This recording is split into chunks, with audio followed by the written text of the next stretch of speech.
Amigos que siguen la conversación que domingo a domingo tengo con Ronald Rodríguez.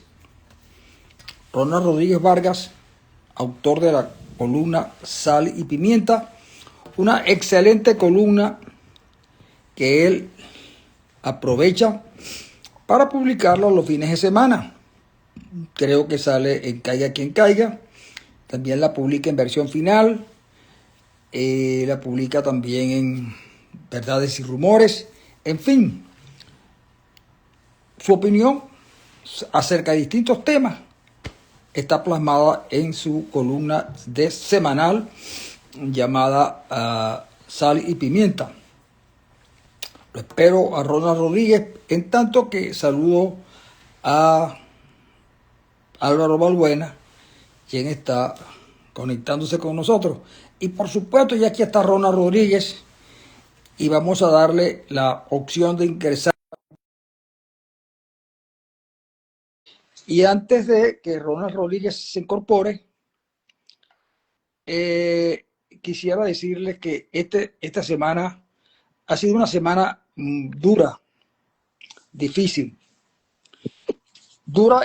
en lo afectivo, porque la semana nos trajo el fallecimiento de un gran amigo, Ángel Monagas, a quien conocí en Maracaibo. A Monagas lo conocí en Maracaibo y era dirigente político. No lo conocí como dirigente estudiantil, pero era un hombre valioso, que luego de ser abogado y bastante bueno como abogado, decidió ingresar en el mundo de las comunicaciones. Y con Monagas se podían tener las diferencias que en este siempre surgen, pero con él siempre se procesaron con gran respeto, por lo menos en mi caso. Con él estuve en una experiencia comunicacional llamada La Pata del Colibrí, que duró un tiempito. Ahí estaba Ronald Rodríguez Vargas, Ender Arenas en sus inicios, luego también estuvo Darwin Chávez, Damaso Jiménez, Ángel Monagas y yo. Luego de la salida de Arenas ingresó Oscar Alonso García. Allí hacíamos de todo. Divino programa. Quizás uno de los mejores que yo podía haber hecho en mucho tiempo. Se fue Monagas, con él, obvio que tuve ahí diferencias de enfoque, pero siempre, como dije, procesadas de la mejor manera posible. Se nos fue Monagas. No lo quería creer, porque además tenía pactada hace unas semanas una conversación con él a propósito de lo que estaba ocurriendo y está ocurriendo en Venezuela. Lo otro fue la ida de Marlene Nava, mi gran amiga, desde aquellos años difíciles de los 70, 72, 73, gran amiga y valedora en algunos casos, en los cuales, de los cuales no quisiera acordarme porque no fueron momentos agradables, pero siempre estuvo a mi lado y siempre me ayudó muchísimo. Cuando ella era periodista del diario El Nacional, ella estuvo a mi lado en una situación difícil que estaba confrontando. Yo la quería mucho, de verdad que sí. Y hace unos pocos días, cuando cumplí años, me escribió una nota que a mí me enterneció mucho. Y me gustó mucho porque me dijo, yo te voy a decir Rojita, porque así te decían a ti cuando eras un muchacho. Ahora me deben decir Rojota, pero ya Marlene no está para que me lo diga. Bueno, ahí está Ronald Rodríguez Vargas, el hombre de los buques petroleros, el hombre de las 1001 propuestas y el hombre que nos recuerda que muchos venezolanos están hoy en las cárceles y sin posibilidad de salir. Y lo más grave, hay algunos 3 venezolanos que están libres pero presos. Que él lo explique mejor. Buen día, señor Ronald, ¿cómo está usted? Saludos, Francisco, y a todos los que nos ven y nos escuchan a través de Instagram, en particular a Álvaro Balbuena Rojas, que está allá en Madrid. ¿Qué tiempo es aquello cuando era gerente general del diario La Verdad? Mira, con respecto a Monagas, por supuesto, una pérdida que yo lamento mucho, quiero matizarte algo más. Con Monaga discutíamos, polemizábamos, no estábamos de acuerdo, nos caíamos a piña, pero nunca nos canceló. Siempre buscábamos, él y nosotros buscábamos la manera de seguir adelante, aún en las diferencias.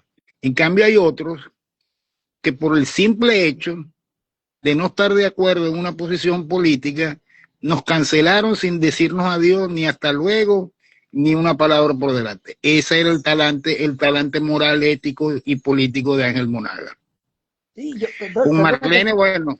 Perdona que te diga algo, cuando la iniciativa de la pata del colibrí comenzó a funcionar, yo que tengo mucha cercanía contigo, con Ender Arenas, y por supuesto también que tenía una cercanía con David Chávez, y tal vez con quien menos cercanía tenía era con Ángel Monaga, a pesar de que había conversado con él algunas veces cuando era concejal. Y cuando lo propuse a Monaga,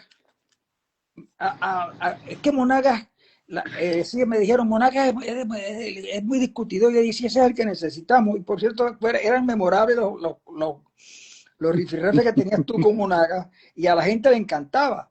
Y me decía, Francisco, ponlos a ellos dos, que ellos son los que más que tienen más audiencia. Bueno, pero como tú decías, y yo aprovecho también para decir lo siguiente, con Monaga, a pesar de que teníamos diferencias, yo por supuesto de otra manera que distinta a la tuya, nunca nos canceló. En cambio hubo otros con quienes yo mantuve una relación muy cercana, que un día, chico, porque yo le hice ver algunas fallas en un candidato presidencial en un lugar del mundo, oye, se molestó conmigo al punto que me dijo que no volvía a hablar más nunca conmigo, y efectivamente nunca más volvió a hablar conmigo, y yo con él tampoco, por supuesto. Y es interesante que eso lo digamos ahora, porque resulta que aquí, si tú no le dices a la gente lo que quiere oír, entonces te cancelan, ya tú no vales nada. Bueno, fíjate, tan es así que yo me enteré que eso estaba pasando porque tú me lo contaste en tu caso personal y yo dije, bueno, entonces conmigo debe ser igual porque más nunca me volvió a decir ni hola, ni adiós, ni hasta luego. Bueno, pero no vale la pena citar a personas aquí porque pues eso pasa, ¿no? Este es un medio complicado, y los medios de comunicación son complicados, y uno tiene que adaptarse a eso. Yo te cuento que mi vida por los medios, que no tampoco fue que duró una vida, fue de dificultades, sobre todo porque yo empecé a ejercer la actividad comunicacional cuando ya teníamos a Chávez encima. Y las presiones comenzaron a ser, digamos, permanentes, y las diferencias también, y siempre supimos procesarlas. Pero yo siempre dije, mire, yo me fui de Urbe Radio porque quise,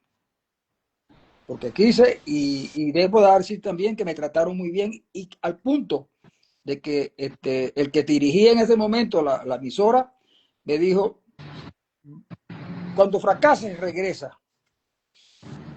Aún no he regresado. Después estuve en otras emisoras donde me hicieron de alguna manera la vida imposible, que no fue en Éxitos, por supuesto. En Éxitos también me trataron muy bien, también me fui por mi propia necesidad. Pero luego me costó mucho porque la gente resentía lo que tú decías, pues. Lo resentía, y era difícil, pues, trabajar de esa manera. Hasta que un día decidí no hacerlo más, pues, y tampoco me estoy refiriendo a Global TV, donde me trataron perfectamente bien y donde sigo manteniendo. Esa es mi casa, pues Global TV sigue siendo para mí muy importante. Pero como tú decías, Ronald, en estos mundos de hoy, cuesta mucho convencer a la gente de que podemos seguir siendo amigos aun cuando tengamos diferencias. Mira, Claro. y hasta bueno sería que un día habláramos de esas cosas, a ver si la gente se sensibiliza y entiende que el hecho de que tengamos una diferencia de enfoque no necesariamente significa que se pierde la amistad. Así es. Ahora, yo me alegro que a esa persona de la que estamos hablando y que no vamos a mencionar su nombre, yo me alegro que le esté yendo muy bien en Tampa, le está yendo muy bien en lo personal, en lo familiar y en lo profesional. Le está yendo bastante bien, y cosa que a mí me alegra mucho.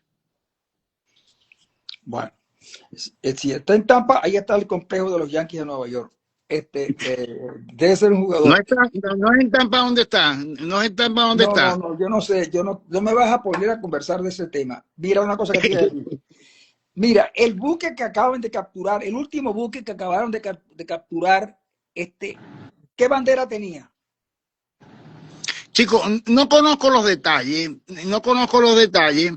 Lo que sí debo decir, lo que sí debo decir de entrada es que no es un cayuco.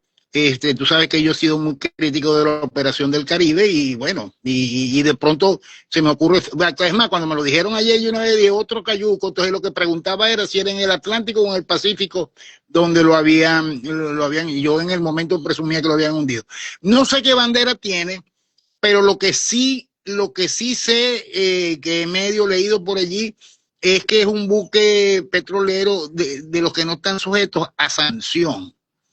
Si no está sujeto a sanción, no lo entiendo, porque yo tengo entendido que todo lo que sale de PDVSA, con la excepción de Chevron, tiene sanción. Pero bueno, lo cierto del caso es que dicen el gobierno venezolano y otras fuentes y el mismo gobierno norteamericano, que es un buque que no está sujeto a sanción de las que ha puesto la OFA del gobierno de los Estados Unidos. Eso me llama la atención por lo siguiente: Estados Unidos una narrativa en función de que todo lo que está haciendo lo está haciendo en la lucha contra el narcotráfico, contra los carteles, contra el tráfico ilegal de drogas. Y en algunas partes ese argumento puede colar dentro de un particular concepto de justicia. Pero el problema es cuando se equivoque, que se puede equivocar como se equivoca cualquiera. Si legalmente este barco estaba en condiciones de poder navegar por las aguas del mundo y con el crudo venezolano, que es venezolano con sanciones y sin sanciones, ya empieza a tener problemas la operación de Donald Trump, porque ya pudiera estar convirtiéndose en un agresor y en un ladrón y en un ladrón internacional, salvando las distancias. Lo que trato de decir es, cuando ya tú empiezas a cometer ilegalidades o presuntas ilegalidades, ya él cambia. Fíjate que George W. Bush se tuvo que inventar mil y una para poder justificar su operación contra Irak, con aquel argumento de destrucción masiva que a la final no se consiguieron, y entonces la operación terminó siendo un gran bluff desde el punto de vista legal, que dejó muy mal parado a los Estados Unidos y a todos los países aliados que le dijeron ok, como España, por ejemplo, que le dijeron el ok sin averiguar primero. En pocas palabras, lo que trato de decir es que el gobierno venezolano que aguanta y resiste y juega el desgaste, si en alguna de esas se consigue con que el gobierno de los Estados Unidos de Donald Trump se convierte en un agresor o un, entre comillas, ladrón internacional, ya deja de ser la víctima y se convierte en victimario, y eso a mucha gente en el planeta no le gusta. No, pero fíjate lo siguiente, porque ese tema me interesa mucho por lo siguiente. La gente olvidó que hubo unos tipos que de buenas a primeras se metieron en un territorio de un país y mataron 1.200 personas. Los tipos mataron 1.200 personas. 1.200 sí, claro. personas. Los tipos un 7 de octubre de hace 2 años atrás. Los tipos violaron, asesinaron y secuestraron gente. Oye, y al paso del tiempo fuimos viendo cómo nadie se acordaba de eso, nadie se acordó que fue lo que lo originó. ¿De acuerdo? Sí. Y hoy es la causa palestina, y hoy es la causa palestina, e Israel es un genocida, un bárbaro, etcétera, etcétera, etcétera. Y más allá de los errores que pudieron haberse cometido, como es obvio, oye, pero un momentico, es que no fue cualquier cosa, es que mira, hay un festival en Cartagena donde una señora de apellido Restrepo, y que con yo hablo de ella hoy en la columna, hoy en la columna de ella. La vi, con muy poco Restrepo. ¿Qué le dice Restrepo a la literatura universal? No, yo no voy porque estoy invitado. Ella tiene un libro que se llama Delirio. Ujú. Yo lo tuve mucho tiempo Sí, sí, sobre mi que mesa de hicieron una serie, trabajo. creo. Hicieron una serie, creo. Ahora bien, entonces resulta que no va porque María Corina está Ciudad invitada, Silva Costa. porque si está invitada a eso, pero ¿y qué le quita una cosa a la otra? Si es que de lo que se trata es de conversar. O tienes, por ejemplo, casos como este. Pinochet, sin duda, mató unos cuantos inocentes y no debió haber pasado. Pero eso no significa que tú dejes de lado que el gobierno de Allende no era lo que la gente creía que era. Si Pinochet no podía borrar el sin gobierno que había. El que no recuerde la época, pues yo tengo los libros, sí, donde sí se recuerda la época, y no escrito por derechistas, escrito por gente, periodistas que vivieron allí, que sabían que eso era un desorden de tal magnitud que iba a llevar a Chile al final. Por cierto, que Petro dijo, Hubo unos cuantos académicos que vinieron a las universidades venezolanas a contarnos no solo su experiencia, sino que a nutrirnos con su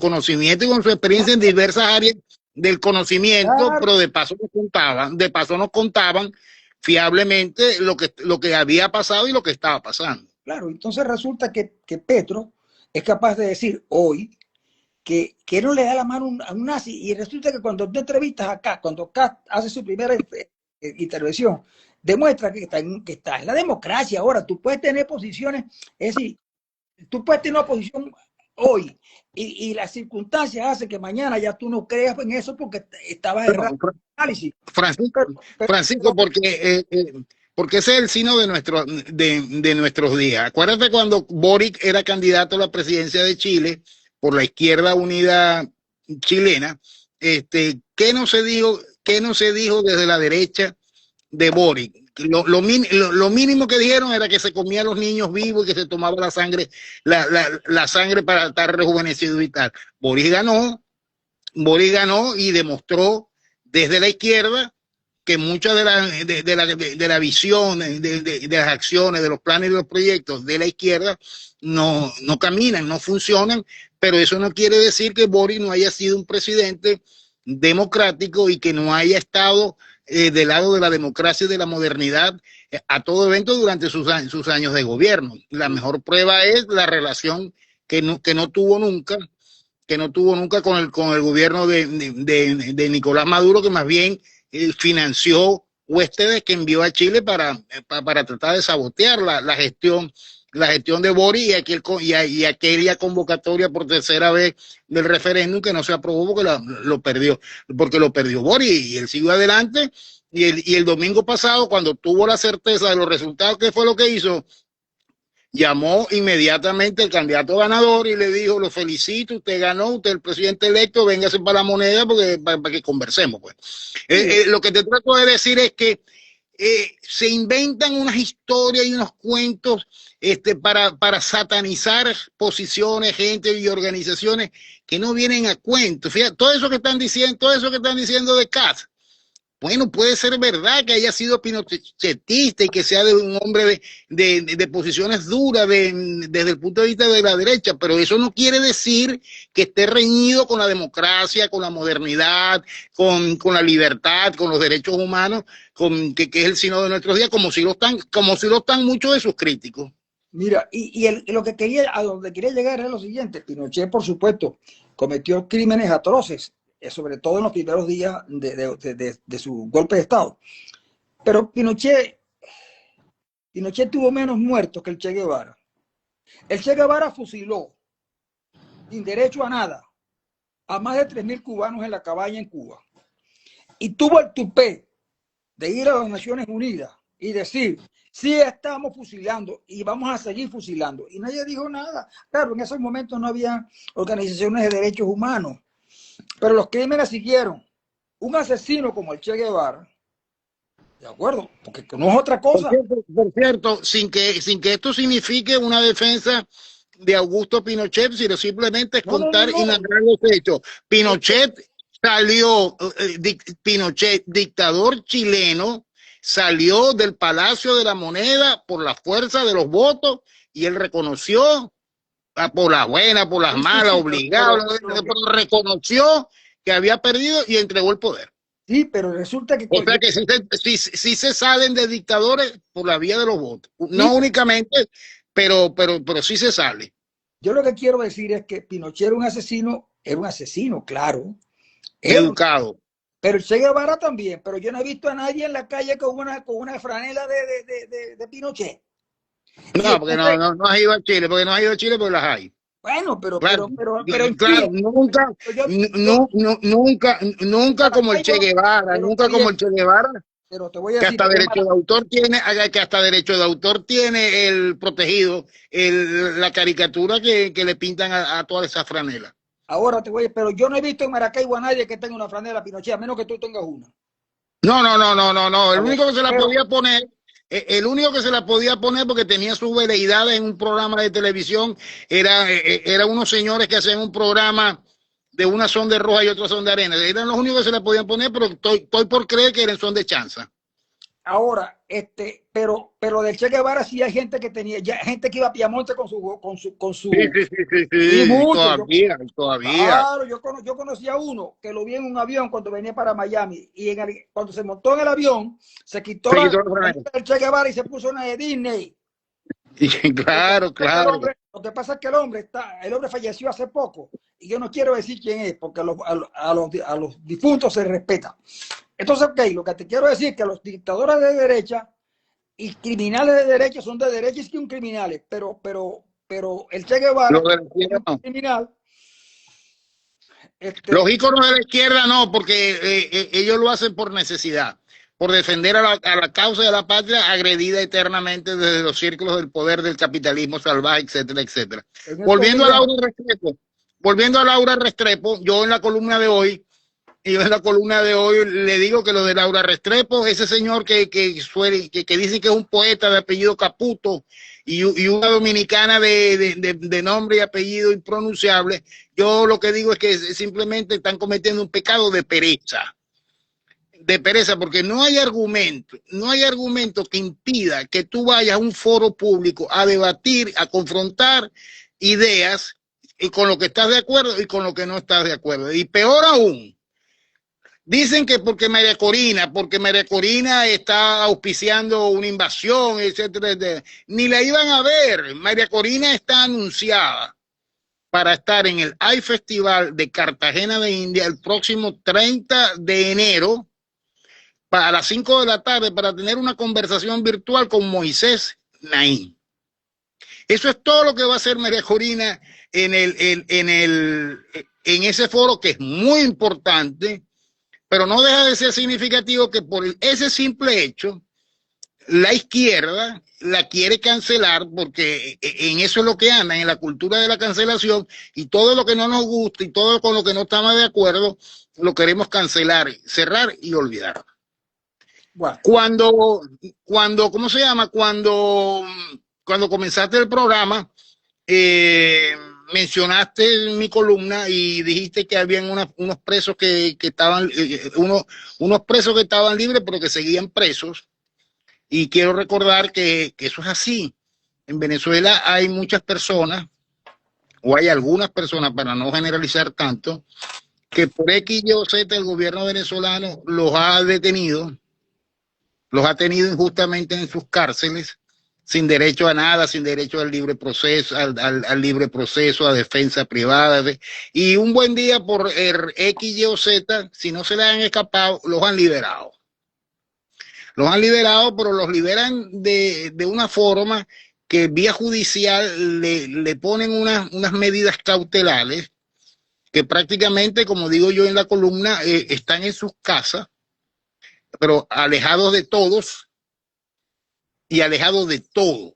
Afortunadamente están con su familia, porque eso es lo primero que le niegan cuando los detienen, el contacto y el acceso a su familia, pero son unos presos que lo único es que no están en las cárceles. Y afortunadamente, porque entonces tienen el cariño y el afecto de su familia, tienen acceso a médicos, a exámenes, a cuidados de todo tipo, cosa que no tienen los que todavía están en las cárceles venezolanas, como es el caso de Juan Pablo Guanipa, a quien está detenido sin acusación, sin imputación de ningún tipo, sin que se le respete ningún tipo de los derechos. Su hijo ha estado toda la semana prácticamente que clamando al cielo porque tiene problemas de salud propios, lógicos, inclusive de tantos meses de cautiverio a la buena de Dios. Inclusive ayer me estuvieron hablando de un problema de retención de líquido, etcétera, etcétera.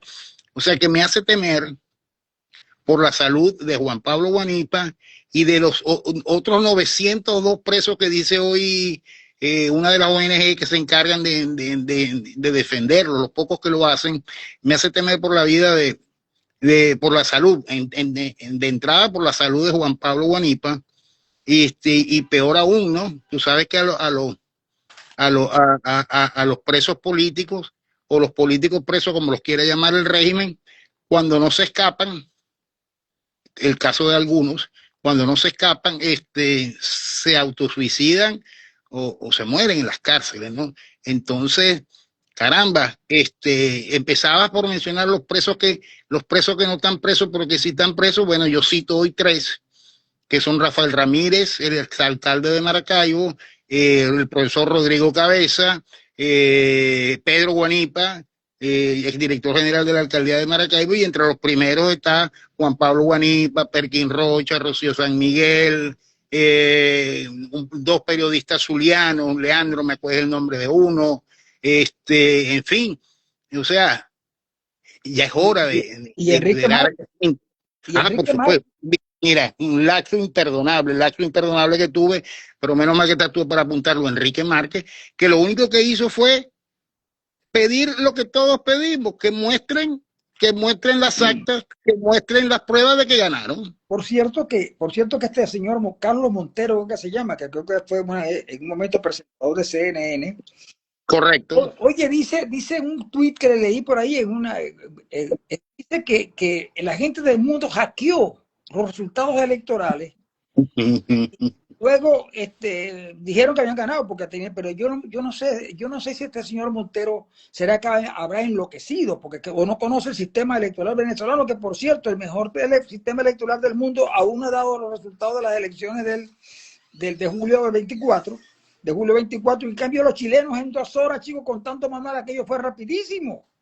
A las 7 de la noche, hora de Venezuela, ya se tenía el 96% de los votos, ya se sabían los resultados, ya la señora Jara había llamado al señor K, y ya el presidente de Chile había llamado al señor K, y se habían citado para tomar café al día siguiente.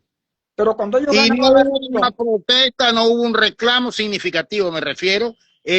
Nadie dijo que había sido una victoria de mierda, que no sé qué, nada por el estilo. Por cierto, una segunda vuelta, que en una eventual reforma constitucional, no la que está proponiendo Nicolás Maduro, sería algo bueno que considerar para Venezuela, porque eso reviste de legitimidad cualquier decisión que en las urnas se tome a la hora de elegir las autoridades públicas del país, del Estado y del municipio.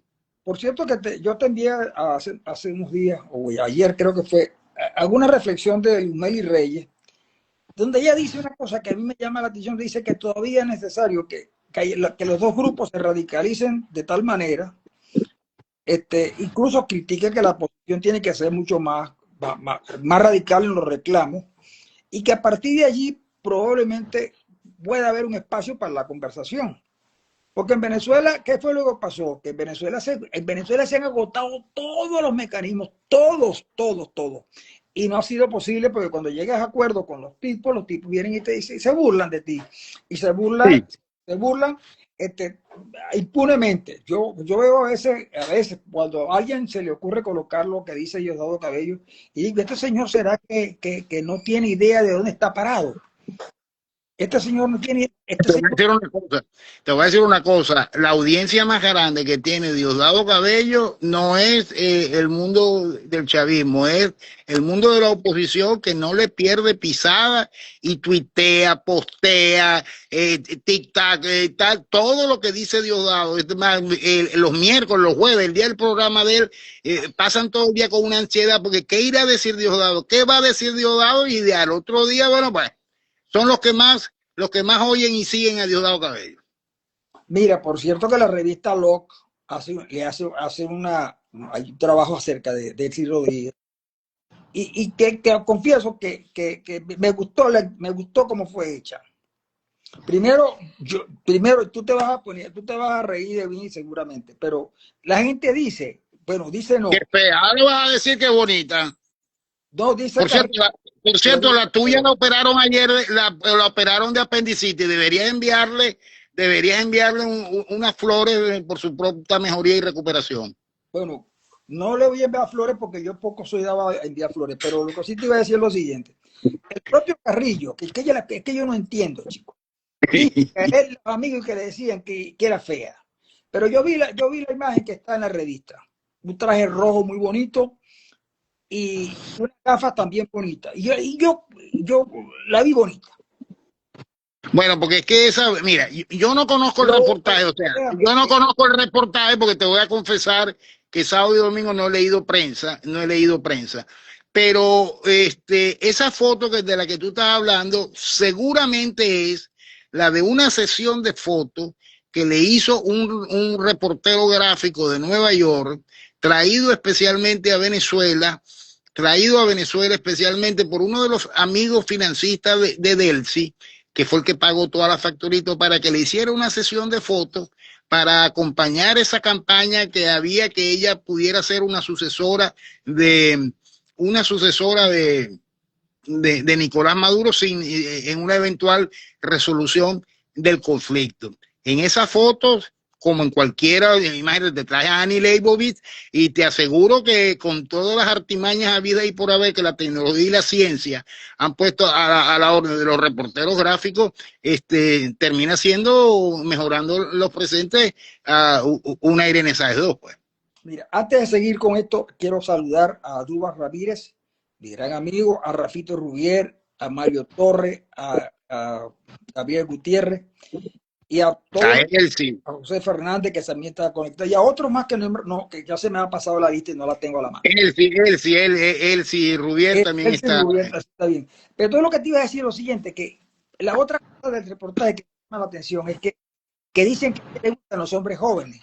Obvio que cualquier cosa que yo le envíe, las flores o las flores, caerá en el vacío, porque yo no soy tan joven así. Y lo otro que me llamó pero poderosamente la atención es que llama príncipe a, Sí, a mi Zapatero, príncipe, mi príncipe, a mi Zapatero. príncipe. Sí, mi príncipe.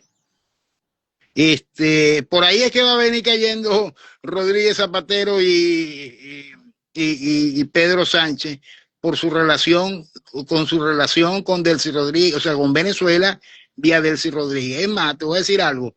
Un periodista muy reputado en España de la derecha, yo lo sigo a él, lo veo todos los días, que se llama Federico Jiménez Los Santos, él agarra y dice que todo el desastre del gobierno de Sánchez comenzó con las maletas de Delcy Rodríguez en aquel viaje que no debió hacer, pero que sí hizo, que a España, que comenzó en el aeropuerto de Barajas, donde por cierto ya decía, quiero reunirme con Rodríguez Zapatero. Él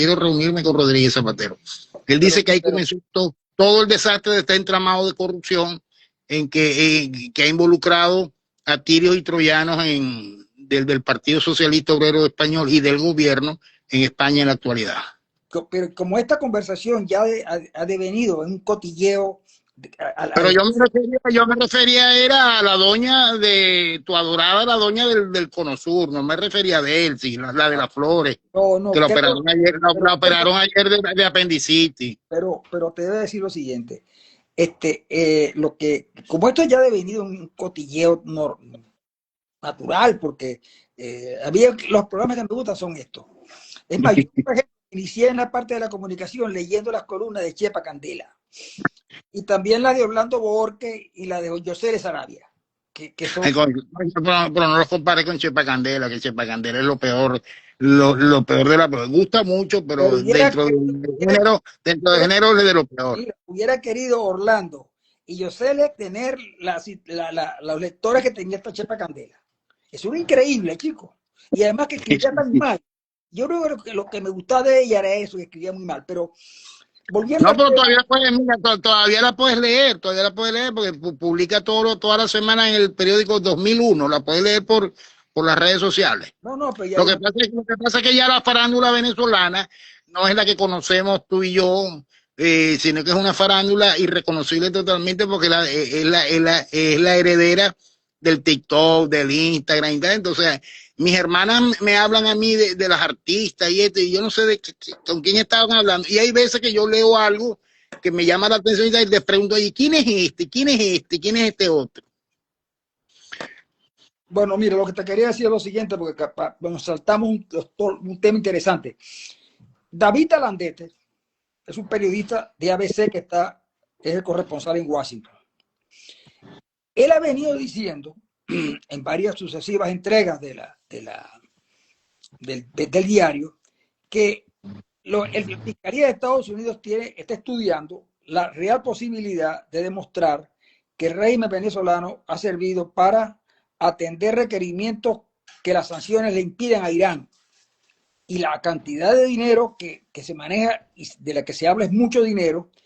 Y eso pudiera ser, que ya se conoce, por ejemplo, la cuestión de los pasaportes que le fueron entregados a personas que están vinculadas al terrorismo internacional, lo que hacía el papá de la Exami y el papá del SAP con los recursos que levantaban para financiar a Hezbollah.